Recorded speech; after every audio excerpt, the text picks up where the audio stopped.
আসসালামু আলাইকুম রহমতুল্লাহ বরকাতুহ। শুভ সকাল। আশা করি প্রত্যেকে ভালো আছেন। আজ আমি প্রিয় নবী হজরত মোহাম্মদ সাল্লাহ সাল্লামের সংক্ষিপ্ত পরিচয় তুলে ধরতে চেষ্টা করব। সবাই আশা করি ভিডিওটি দেখবেন।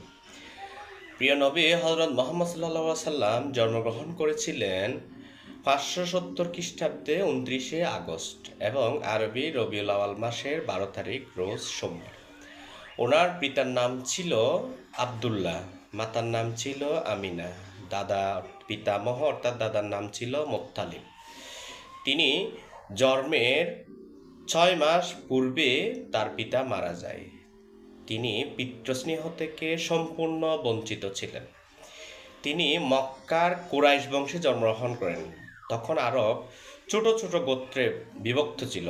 তার মধ্যে কুরাইশ গোত্র ছিল সবচেয়ে অভিজাত এবং সম্মানীয় গোত্র।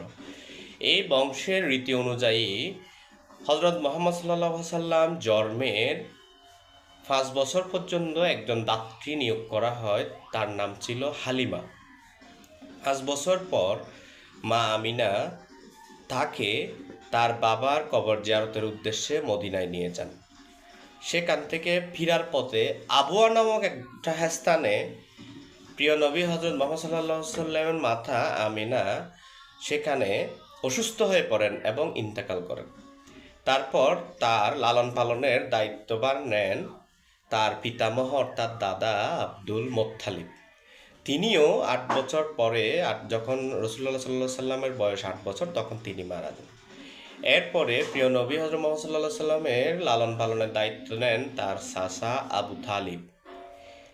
আবু তালিবের সাথে তিনি ব্যবসা বাণিজ্য বিভিন্ন কাজে অংশগ্রহণ করতেন। তখন তিনি পাহাড়ের উপত্যকায় মেষ চড়াতেন।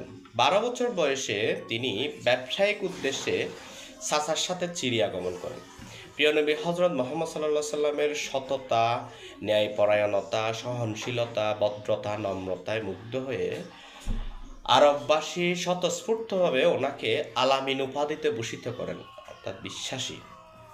তিনি মক্কায় এক অভিজাত ধনাঢ্য মহিলা ব্যবসায়ী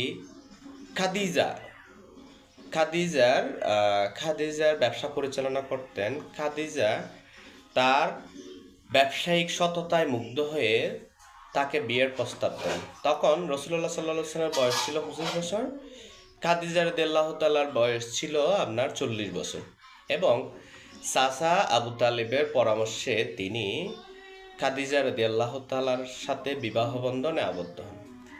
ধন্যবাদ সবাইকে ভিডিওটি দেখার জন্য। আমি চেষ্টা করব আমিও